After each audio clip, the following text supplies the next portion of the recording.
Hello बच्चों, कैसे हैं आप। आज का वीडियो क्लास 10th के बच्चों के लिए है। ये काफ़ी दिनों से 10th के बच्चों के कमेंट्स आ रहे थे कि मैम हमारे लिए भी तैयारी का वीडियो बनाए, तो मैंने ये आपके हाफ ईयरली एग्ज़ाम आने वाले हैं, उसकी तैयारी के लिए मैंने ये ग्रामर का वीडियो बनाया आपके लिए। इसमें मैं लेके आई हूँ फिल इन द ब्लैंक्स, जो कि 5 मार्क्स के आते हैं आपके। तो स्टार्ट करते हैं आज का video. Ram is sitting blank Radha and सपना। इसमें तीन ऑप्शन है हमारे पास, बिटवीन, एमंग, इन। प्रीपोजिशन में आपको पता है बिटवीन दो के बीच में यूज करते हैं, एमंग दो से अधिक के लिए, और इन माने मैं। तो यहाँ पे राम इज सिटिंग, राम बैठा है, किसके बीच में बैठा है, राधा एंड सपना। तो ये दो हैं, इसलिए हम यहाँ पे बिटवीन यूज करेंगे। इसका सही आंसर होगा बिटवीन। ओके, नेक्स्ट देखें। इसमें स्टार्टिंग में ही ब्लैंक दिया है, moon walk slowly and silently. A N the article का यूज करना है। तो मून क्या है, यूनिक ऑब्जेक्ट्स है, एक ही है सारे वर्ल्ड में, तो हम इसके लिए क्या यूज करते हैं, द का यूज हम unique objects, the sun, the moon, the earth, इन सब के लिए द का यूज करते हैं। नेक्स्ट देखें। Monday comes dash Sunday, before, after, on. Before माने के पहले, आफ्टर माने के बाद, ऑन माने पर। मंडे कब आता है, संडे के बाद, तो हम यहाँ पे यूज करेंगे after Sunday. Monday comes after Sunday. Okay, next देखें। वी डैश ओबे अवर टीचर्स, और टू, शुड, मस्ट। अब यहाँ पे प्रॉब्लम ये है कि तीनों का अर्थ होता है चाहिए, लेकिन जब आज्ञा पालन का अर्थ होता है, ओबे मीन्स आज्ञा पालन करना, जब इसका अर्थ होता है तो हमें हमेशा ऑट टू का यूज करना चाहिए, ठीक है ना। नेक्स्ट देखें। The book is dash the table, on the table, upon the table, on to the table. Upon जब मूविंग सिचुएशन होती है तब आती है। द बुक इज, ये स्टिल सिचुएशन है, इसलिए इसमें आएगा on the table. On the table, table की सरफेस को छूती हुई बुक टेबल पर रखी हुई है, इसलिए हम इसमें लगाएंगे on the table. I have read dash books, many, much, any. अब यहाँ पे बुक्स है, दैट मीन्स बुक्स तो ऑलरेडी काउंटेबल होती ही हैं और एक से ज़्यादा हैं, तो हम मच का यूज नहीं करेंगे यहाँ पे। मच किस लिए आता है, अनकाउंटेबल नाउन्स के लिए। बुक्स कैसा है, काउंटेबल नाउन्स, ठीक है। आई हैव रेड, एनी भी इसमें नहीं आएगा। एनी कहाँ आता है, नेगेटिव और इंटरोगेटिव सेंटेंसेस में, तो इसमें क्या आएगा, I have read many books. Clear. Next देखते हैं। Physics dash not a difficult subject. Physics कैसा है, डिफ़िकल्ट सब्जेक्ट नहीं है। अब यहाँ पे बच्चे मिस्टेक क्या करते हैं, एस को देखकर इसमें आर लगा देते हैं। आंसर इसमें क्या आएगा, physics is not a difficult subject. Okay, next देखें। She dash an apple daily, she eats eating. अब इसमें क्या आएगा, ही शी इट नेम के साथ हमें वर्ब में क्या लगाना है, एस। और यदि ये आपको टेंस सीखना है तो मैंने चैनल पे इंटरेस्टिंग वे में टेंस के गाने बनाकर अपलोड किए हैं, आप जाके वो वाले वीडियो देख सकते हैं, जिसमें आप टेंस की प्रैक्टिस कर सकते हैं। सी इसमें डेली लगा है, डेली, एवरीडे, टुडे, इस टाइप के जो भी वर्ड्स यदि सेंटेंस में आ रहे हैं जो हमारे रूटीन को बताते हैं, तो वहाँ पे हमेशा सेंटेंस प्रेजेंट इंडेफिनिट टेंस में ही बनता है।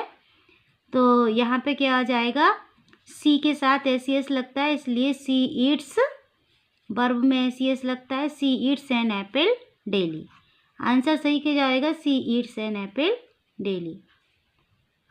The chair was dash by the student, breaks, break, broken. अब चेयर क्या है, चेयर कोई सब्जेक्ट नहीं है, ठीक है, चेयर क्या है? ऑब्जेक्ट है। जब आगे ऑब्जेक्ट आता है तो सेंटेंस कैसा होता है? पैसिव वॉइस में। ठीक है, जब सेंटेंसेस में नॉन लिविंग थिंग या आपको बताए bye the student, that means student इसका क्या है? सब्जेक्ट है। और ये सेंटेंस किस फॉर्म में है? पैसिव फॉर्म में है, क्योंकि यहाँ पे ऑब्जेक्ट पहले आया है। तो चाहे कोई सा भी पैसिव वॉइस का कोई सा भी टेंस हो तो आप हमेशा उसमें क्या लगाएंगे? Third form of the verb. तो इसमें सही आंसर क्या आएगा?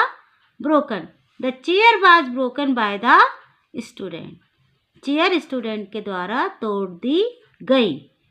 पास्ट इंडेफिनिट टेंस है ये, वॉज ब्रोकन आएगा। She dash her homework daily. Doing, does, do, does. इसमें आंसर आएगा सी के साथ हमें क्या लगाना पड़ेगा? डेली फिर से आ गया, सेंटेंस प्रेजेंट इंडेफिनिट में रहेगा, तो इसमें हम लगाएंगे she does her homework daily. Okay, she is sitting dash the classroom at, in or into. Into कब आता है? मूविंग सिचुएशन में। और इन आएगा क्लासरूम में बैठे हैं। She sitting in the classroom में आएगा इसका सही आंसर, इन आएगा। Mona died dash malaria. ये मैंने क्लास में भी बताया है कि बीमारी से यदि पीड़ित हैं या मर गया है, कुछ भी इस तरह के सेंटेंस बनते हैं तो उसके लिए ऑफ आता है। Mona died of malaria. Okay, O F of, single F वाला ऑफ आएगा। He is dash S D M, A N the.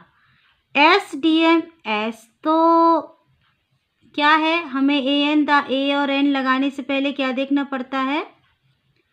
Vowel और कंसोनेंट। ठीक है, लेकिन हमें वॉवेल कंसोनेंट साउंड देखना है, लेटर नहीं देखना है। एस कंसोनेंट है लेकिन इसका प्रोनाउंसिएशन, उच्चारण इसका किससे है? वॉवेल साउंड से है, इसलिए इसमें आएगा he is an S D M. क्या आएगा? He is an S D M, क्योंकि इसका उच्चारण कैसे है? प्रोनाउंसिएशन किस से हो रहा है? एस, वॉवेल साउंड से हो रहा है। It was dark so I dash a torch with me. Take, took, taken. It was dark. अब यहाँ पे हम देखेंगे, यहाँ से हमें क्या पता चल रहा है कि ये सेंटेंस पास्ट इंडेफिनिट टेंस में है। It was dark. और मैंने कई बार पहले बताया है आपको कि पास्ट में यदि सेंटेंस होता है, एक बार स्टार्ट हो जाए तो वो ख़त्म ही पास्ट में ही होता है, पूरा सेंटेंस पास्ट में ही चलता है।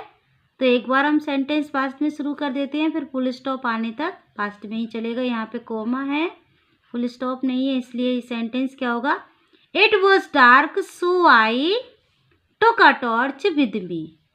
टुक है पास्ट टेंस में। Okay, took a torch with me. Taking direct यहाँ पे नहीं लगेगा, क्योंकि टेकिन सब्जेक्ट के बाद सीधा नहीं आता, उसके पहले कोई हेल्पिंग वर्ब होना चाहिए।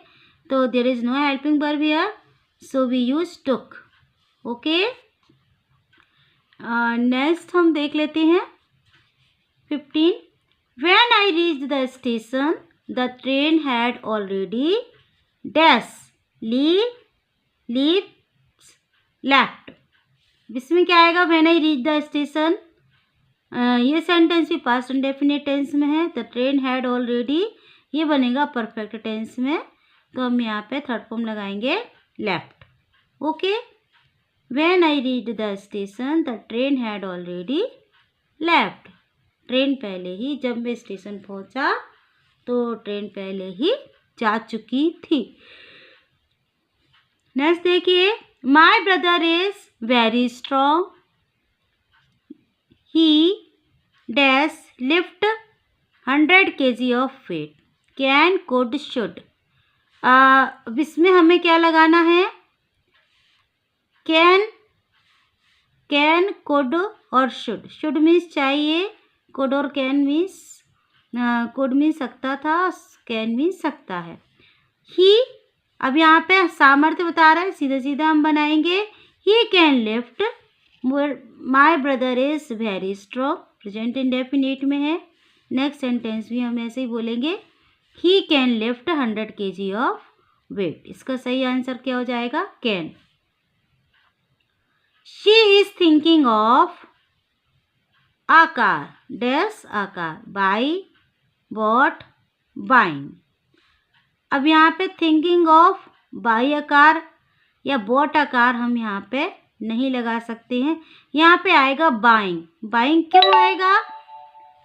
इसमें यहाँ पे ये जीरेंड का यूज करेंगे हम। शी इज थिंकिंग ऑफ, वह सोच रही है कार खरीदने का। जब नानी ने आईएनजी फॉर्म का अर्थ निकलता है तो वहाँ पे वो क्या होता है? जीरेंड होता है। She is thinking of buying a car. Okay, next देखिए, repair the dash window just now, broken, breaking, break. हम सबको पता है कि third form of the verb क्या होती है? एडजेक्टिव का काम करती है। किसका काम करती है? एडजेक्टिव का। तो इसमें क्या आ जाएगा? इस सेंटेंस में repair the dash window just now. Dash window यानी कि विंडो कैसी है? टूटी हुई है। तो ब्रोकन यहाँ पर थर्ड फॉर्म हम यूज करेंगे, क्योंकि थर्ड फॉर्म पास्ट ये पार्टिसिपल होती है थर्ड फॉर्म, और पार्टिसिपल किसका यूज काम करते हैं? एडजेक्टिव का करते हैं। तो the repair the broken window just now, टूटी हुई विंडो को अभी रिपेयर करो। ये बनेगा ये सेंटेंस। ठीक है, 19 में क्या है? स्टार्टिंग में ही डैश है। डॉग्स सेल्डम बाइट, ये एक प्रोवर्ब है। Barking dogs seldom bite, barking dogs भौंकने वाले कुत्ते, सेल्डम बाइट कभी कभार ही काटते हैं। ठीक है, ही इज, ये चूंकि एक प्रोवर्ब है, इसका अलग ही मीनिंग है, वो तो मैंने वर्ड से बता दिया। He is dash honest man, he is an honest, honest an क्यों लगा रही हूँ मैं? यहाँ पे एच है, क्यों? क्योंकि इसका साउंड कैसा है? Honest. Honest means vowel sound है, इसलिए इसमें क्या लगेगा? An. He is an honest man. Okay, अभी मैंने आपको 20 फिल इन दी ब्लैंक्स करा दिए हैं, और जल्दी ही नेक्स्ट वीडियो लेके आऊँगी मैं, बाकी भी आपको करवा दूँगी। तो ये प्रिपरेशन आप मेरे साथ करते रहिए हाफ ईयरली एग्ज़ाम की 10th क्लास की। Best of luck. Thank you for watching. Like, subscribe and share.